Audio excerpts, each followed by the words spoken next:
ইবলিস বলতেছে, আল্লাহ এত ইবাদত বন্দেগী করছি, খালি হাতে আমি যেমন, আমার একটা আপত্তি আছে।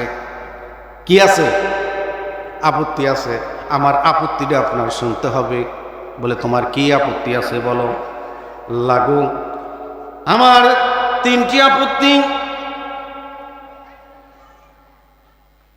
আমাকে যেহেতু তুমি বিতরিত করে দিছ, তোমার কাছে আবেদন, আমি যে ইবাদত বন্দেগী করছি সে কারণে আমাকে হায়াতের জিন্দেগি বাড়াইয়ে দিতে হবে। কি পরিমাণ বাড়াইয়ে দেবা? কি পরিমাণ বাড়াইয়া চাও? জিজ্ঞাসা করছে, আদম কতদিন বাঁচবে? আদম কতদিন বাঁচবে? শত্রু কার সাথে? শত্রু কার সাথে? আদমের সাথে। আদম কতদিন বাঁচবে? আল্লাহ বলছে, আদম বেশি দিন বাঁচবে না, তবে আদমের সন্তান থাকবে। ইবলিস বলছে, রব্বুল আলামিন, এত ইবাদত করেছি, তোমার কাছে আবেদন, এই আদম সন্তান যতদিন দুনিয়ায় বেঁচে থাকবে ততদিন পর্যন্ত আমাকে হায়াত দিতে হবে। আল্লাহ পাক রব্বুল আলামিন বললেন, যাও মঞ্জুর। হায়াত দিয়া দিছে। এরপরে হায়াত দেওয়ার পরে বলতেছে, আল্লাহ আদম সন্তানের পিছে আমি লাইগা থাকবো, শয়তানি করবো। এই শয়তানি করার জন্য যে সময়টুকুন আমি দিব, সেই সময়ের মধ্যে যদি আবার আমার ব্যবসা বাণিজ্য অথবা আহারের জন্য, খাদ্যের জন্য ঘোরাফেরা করতে হয়, তাহলে আমার সময় চলে যাবে। তুমি আমাকে মৃত্যুর আগ পর্যন্ত আমার রিজিকের ফয়সালা করে দিবা। আল্লাহ পাক রব্বুল আলামিন বলছে, তোমার এই জিনিসটাও আমি কবুল করে নিলাম। فقد قال الله تعالى في كلامه المجيد والفرقان، إني أعلم ما لا تعلمون.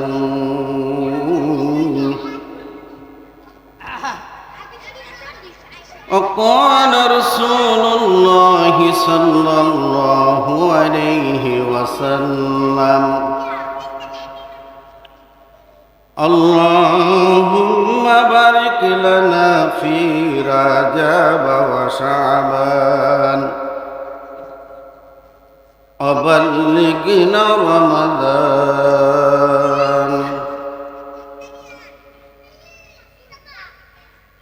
وقال رسول الله صلى الله عليه وسلم، من أحب سنتي فقد أحبني، ومن أحبني كان معي في الجنة.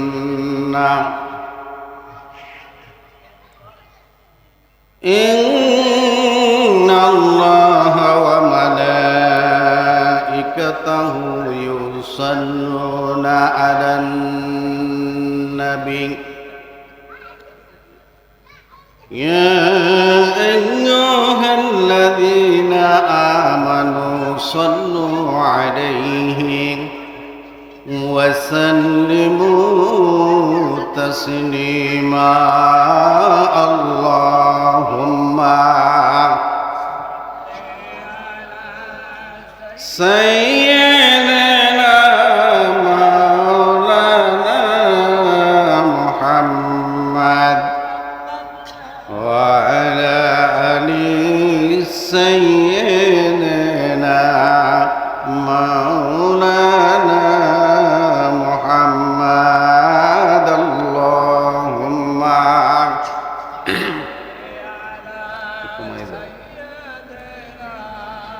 مولانا محمد وعلى آل سيدنا.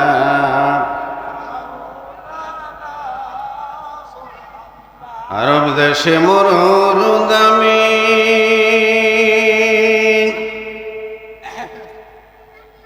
যেথায় মা মেনার ঘর,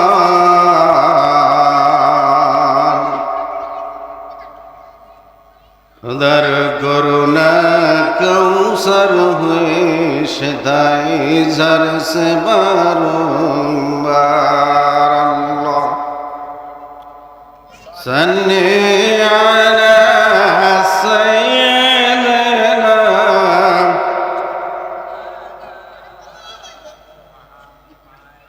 ওয়া আলা আলি সাইয়্যিদিনা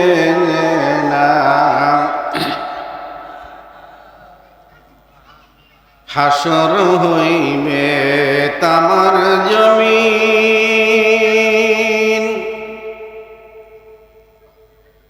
উম্মত বলবে পানি পানি নবী বিনা পানি দেওয়ার সাহস কারো হইবে না আল্লাহুম্মা সাল্লি মাওলানা মুহাম্মদ ওয়া আলা আলি সাইয়্যিদিনা মুহাম্মদ লা ইলাহা ইল্লাল্লাহ লা ইলাহা ইল্লাল্লাহ লা ইলাহা ইল্লাল্লাহ লা ইলাহা ইল্লাল্লাহ লা ইলাহা ইল্লাল্লাহ মুহাম্মাদুর রাসূলুল্লাহ সাল্লাল্লাহু আলাইহি ওয়াসাল্লাম। তো সভাপতি আলহাজ আব্দুর রব সরকার সাহেব, এই মহতী অনুষ্ঠানের সম্মানিত প্রধান অতিথি আফজাল হোসেন কাউসার সাহেব, বিভিন্ন এলাকা থেকে আগত ওলামা একরাম, মুসল্লিয়ান একরাম এবং পর্দার আড়ালে মা ও বোনেরা, সকলের প্রতি আমার সালাম, আসসালামু আলাইকুম ওয়া রাহমাতুল্লাহ। আমি বিনীতভাবে অনুরোধ করছি, আজকের এই মাহফিলের আশেপাশে এখনও যারা ঘোরাঘুরি করছেন, দয়া করে অল্প সময়ের জন্য হলেও এই প্যান্ডেলের ভিতরে এসে বসেন। আমাদের ওলামা একরাম আসবেন, অনেকে আসছেন। মাহফিলের বরকতে, কোরআনের মহব্বতে আপনারা সকলে মাহফিলের প্যান্ডেলে এসে বসার জন্য আমি বিনীতভাবে অনুরোধ করছি। সম্মানিত উপস্থিতি, আমি পাক কালাম থেকে একটি আয়াত তেলাওয়াত করেছি, দুইখানা হাদিস করেছি। এর আলোকে আমি আলোচনা শেষ করব। আলোচনার মধ্যে যদি আপনাদেরকে কোনো প্রশ্ন করা হয়, আপনারা প্রশ্নের জবাব দিবেন এবং আমরা কাছাকাছি হইয়া বসব, কথা না বলার জন্য বিনীতভাবে অনুরোধ করছি। আল্লাহ পাক রব্বুল আলামিন এই পৃথিবীতে তিনটা জাতি সৃষ্টি করছেন। কয় জাতি? তিনটা জাতি সৃষ্টি করছেন। প্রথম জাতি হইল ফেরেশতা, তারপরে সৃষ্টি করেছেন জিন জাতি, তারপরে সৃষ্টি করেছেন আদম জাতি। এই তিন জাতির মধ্যে সর্বশ্রেষ্ঠ জাতি হিসাবে আল্লাহ পাক রব্বুল আলামিন সে আসমানে ঘোষণা দেওয়ার জন্য তিন জাতির মধ্যে একটা পরীক্ষা অনুষ্ঠিত হয়েছে। তিন জাতির পরীক্ষার মধ্যে সবচেয়ে বেশি নাম্বার প্রাপ্ত হয়েছে আল্লাহ পাক যে প্রশ্ন করছেন সেই প্রশ্নগুলি উত্তর দেওয়ার যোগ্যতা অর্জন করেছিলেন বাবা আদম আলাইহিস সালাতু ওয়াস সালাম। শ্রেষ্ঠ হওয়ার জন্য আল্লাহ ইচ্ছা করলে যে জিন জাতি শ্রেষ্ঠ তাইলেই শ্রেষ্ঠ হয়ে যায়, কিন্তু একটা পরীক্ষার মাধ্যমে হইলে আর কোনো কথা থাকে না, যে নাম্বার বেশি পাবে সেই শ্রেষ্ঠ হবে। সে সুবাদে আল্লাহ একটা পরীক্ষা নেছে। যেমন জিন ফেরেশতাদেরকে জিজ্ঞাসা করছে, ফেরেশতারা আপনাদের বুঝানোর জন্য, এই ফেরেশতারা এই জিনিসটার নাম কি? ফেরেশতারা বলতেছে, আল্লাহ কোনো প্রকার যোগাযোগের কারো সাথে প্রয়োজন পড়ে না, খানা নাই, নিদ্রা নাই, আহার নাই, কোনো কিছু প্রয়োজন পড়ে না, অতএব এই জিনিসের নাম কি আমি জানি না। জিন জাতিকে জিজ্ঞাসা করা হয়েছে, তারাও জানে না। আদম জাতিকে যখন প্রশ্ন করা হয়েছে, আদম আলাইহিস সালাতু ওয়াস সালাম এই প্রশ্নের জবাব দিয়ে দিয়েছে। সাথে সাথে আল্লাহ পাক রব্বুল আলামিন এই জাতিকে আশরাফুল মখলুকাত হিসেবে ঘোষণা করে দিলেন। আরো জোরে বলি সুবহানাল্লাহ। তাহলে আপনি আমি কি, আল্লাহ যে তিনটা জাতি সৃষ্টি করছে তার মধ্যে ইবাদত বন্দেগীর জন্য তার মধ্যে মানব জাতি হইল সর্বশ্রেষ্ঠ জাতি, এটা কার কথা?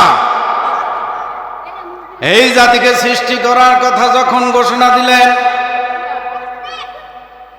ফেরেশতারা আপত্তি করছে, আল্লাহ দুনিয়ার মধ্যে যত রকমের ইবাদত বন্দেগী, হামদ, প্রশংসা সব কিছু আমরা ফেরেশতারা করতেছি, আপনি যে মানব জাতিকে সৃষ্টি করবেন এ জাতি দুনিয়ার মধ্যে গিয়ে ফিতনা ফাসাদ সৃষ্টি করবে। এ জাতি কি করবে? ফিতনা ফাসাদ সৃষ্টি করবে। অতএব আদম জাতিকে আপনি যে খলিফা সৃষ্টি করতে চান, এই খলিফা আপনি সৃষ্টি করেন না, এরা দুনিয়ার মধ্যে ফাসাদ সৃষ্টি করবেন।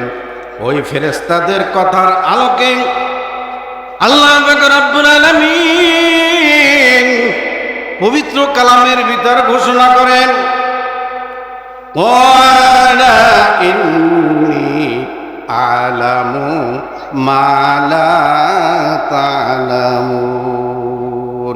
ও ফেরেশতারা,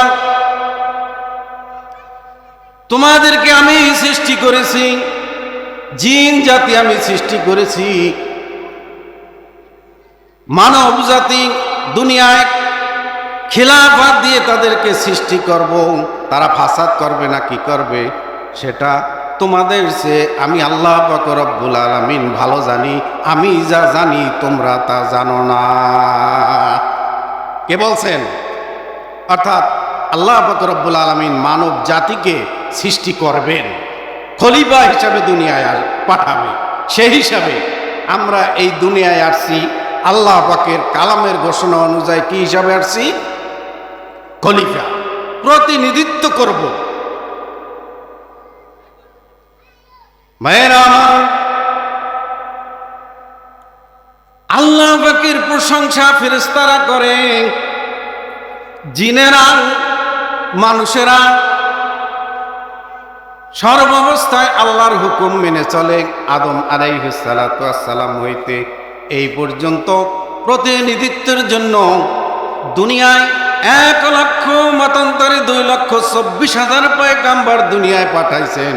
তাদের একমাত্র কাজ ছিল লা ইলাহা ইল্লাল্লাহ, লা ইলাহা ইল্লাল্লাহ।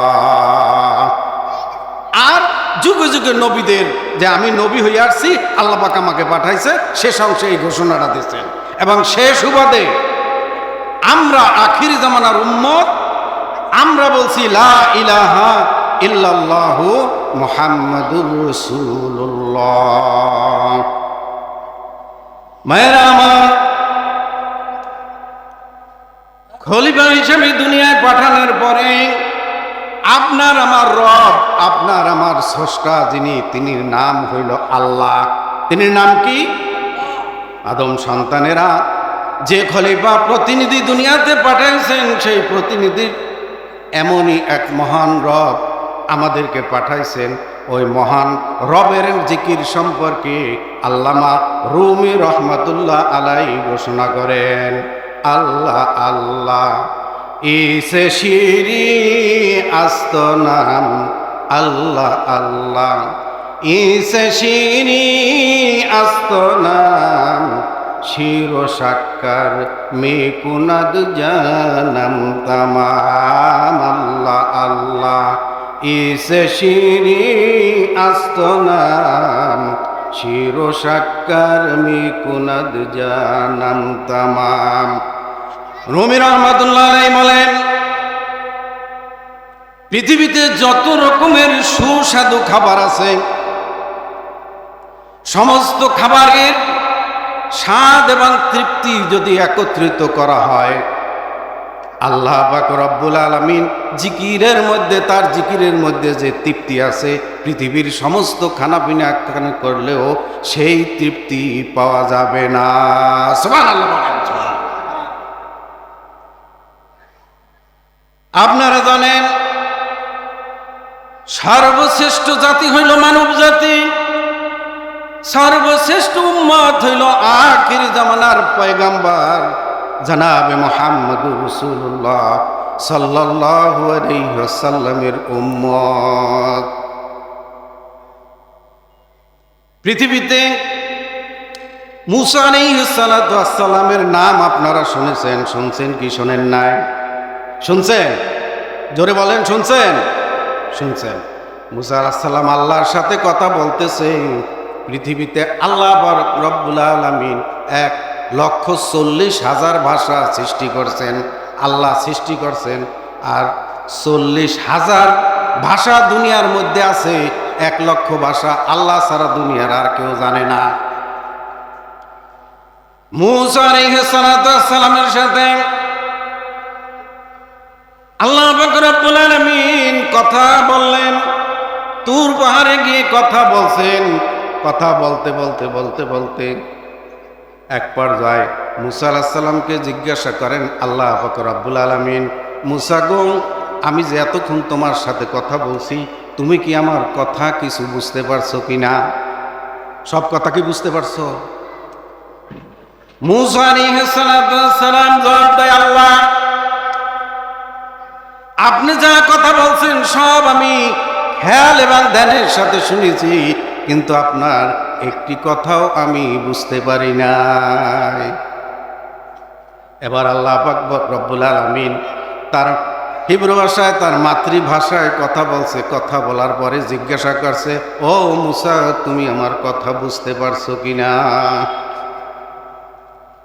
এবার মুসা আলাইহিস সালাম জবাব দেন, রব্বুল আলামিন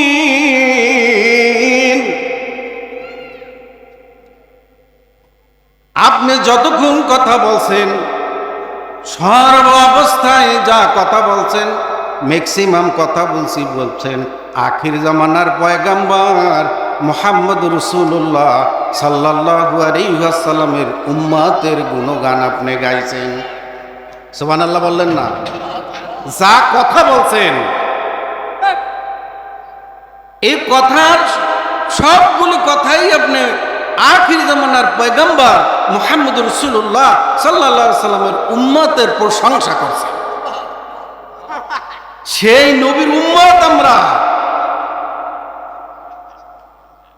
হযরত মুসা আলাইহিস সালাম জিজ্ঞাসা করেন, রব্বুল আলামিন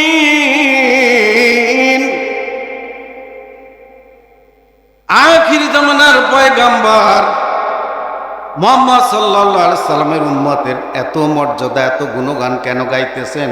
তাদের কি কেরামতি আছে একটু বলবেন? আল্লাহ পাক রব্বুল আলামিন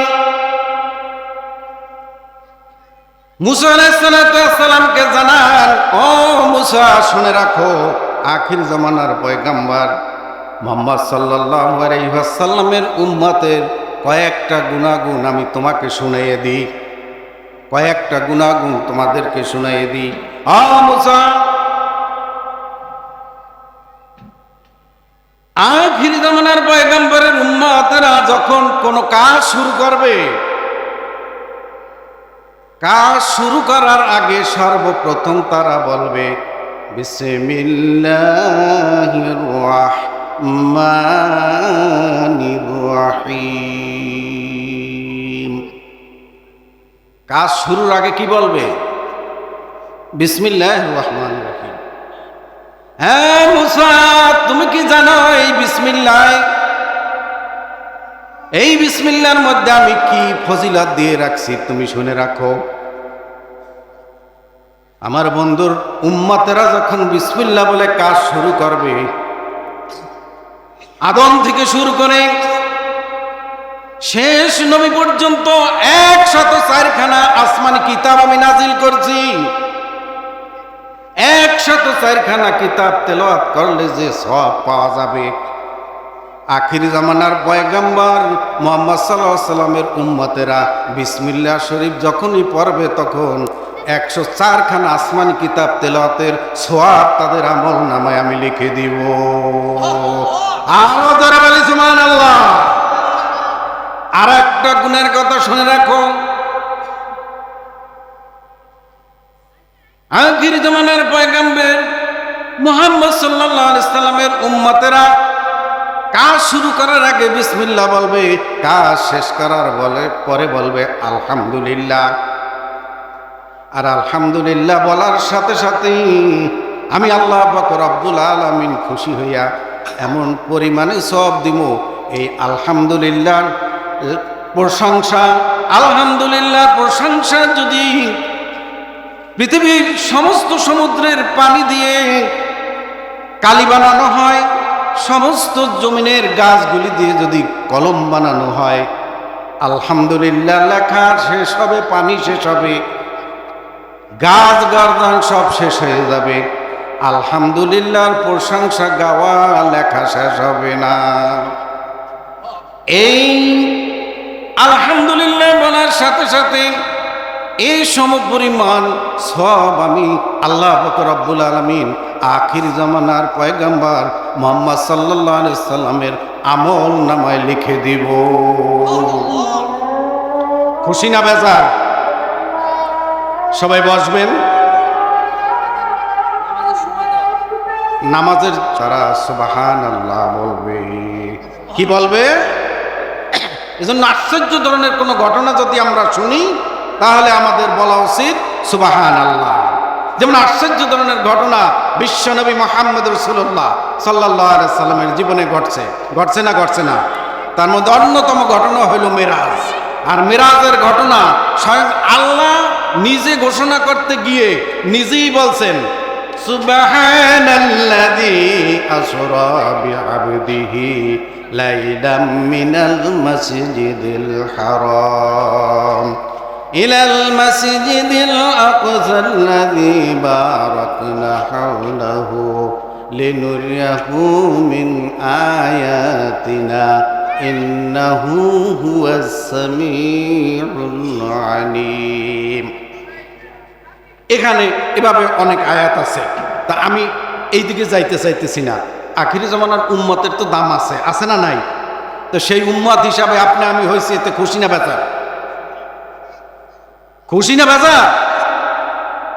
ইবলিস বলতেছে আল্লাহ এত ইবাদত বন্দেগী করছি খালি হাতে আমি যেমন, আমার একটা আপত্তি আছে। কি আছে? আপত্তি আছে। আমার আপত্তিটা আপনার শুনতে হবে। বলে তোমার কি আপত্তি আছে বলো। লাগু আমার 3টি আপত্তি। আমাকে যেহেতু তুমি বিতরিত করে দিছ, তোমার কাছে আবেদন, আমি যে ইবাদত বন্দেগী করছি সে কারণে আমাকে হায়াতের জিন্দেগি বাড়াইয়ে দিতে হবে। কি পরিমাণ বাড়াইয়ে দেবা? কি পরিমাণ বাড়াইয়া চাও? জিজ্ঞাসা করছে আদম কতদিন বাঁচবে? আদম কতদিন বাঁচবে? শত্রু কার সাথে? শত্রু কার সাথে? আদমের সাথে। আদম কতদিন বাঁচবে? আল্লাহ বলছে আদম বেশি দিন বাঁচবে না, তবে আদমের সন্তান থাকবে। ইবলিস বলছে রব্বুল আলামিন, এত ইবাদত করেছি তোমার কাছে আবেদন, এই আদম সন্তান যতদিন দুনিয়ায় বেঁচে থাকবে ততদিন পর্যন্ত আমাকে হায়াত দিতে হবে। আল্লাহ পাক রব্বুল আলামিন বললেন, যাও মঞ্জুর, হায়াত দিয়া দিছে। এরপরে হায়াত দেওয়ার পরে বলতেছে, আল্লাহ আদম সন্তানের পিছে আমি লাইগা থাকবো, শয়তানি করবো। এই শয়তানি করার জন্য যে সময়টুকুন আমি দিব, সেই সময়ের মধ্যে যদি আবার আমার ব্যবসা বাণিজ্য অথবা আহারের জন্য, খাদ্যের জন্য ঘোরাফেরা করতে হয়, তাহলে আমার সময় চলে যাবে। তুমি আমাকে মৃত্যুর আগ পর্যন্ত আমার রিজিকের ফয়সালা করে দিবা। আল্লাহ পাক রব্বুল আলামিন বলছে, তোমার এই জিনিসটাও আমি কবুল করে নিলাম, মঞ্জুর করে নিলাম। তৃতীয় নাম্বার দাবি হইল, প্রত্যেকটা আদম সন্তানকে আমি জাহান্নামে নিব এবং এমনভাবে ঝগড়া ফাসাদ দুনিয়ার মধ্যে আমি সৃষ্টি করে দিব, যদি আমাকে চিনতে পারে যে আমি ইবলিস, তাহলে সাথে সাথে আমাকে দইরা গণধোলাই দেবে। অতএব আমি আদম সন্তানের রক্তের কণিকায় কণিকায় শিরায় উপশিরায় ঢোকার মতো ক্ষমতা দিয়া দিবা, কিন্তু তারা যেন আমাকে না দেখে, আমাকে ধরতে না পারে, সেই ক্ষমতাটুকুন আমি দিয়ে দিব, তুমি আমাকে দিয়ে দিবা। আল্লাহ পাক রব্বুল আলামিন বলল, যা, এটাও মঞ্জুর। এবার ইবলিস শয়তান জিজ্ঞাসা করে আল্লাহকে, রব্বুল আলামিন, আমি যে তিনটা আপত্তি করছি, তিনটাই কি আপনি কবুল করছেন কিনা?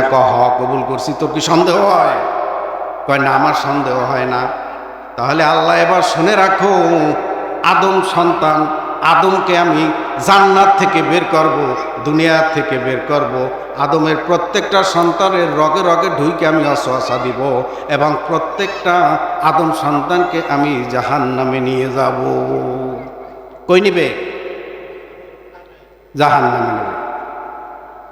এবার আল্লাহ পাক রব্বুল আলামিন বললেন,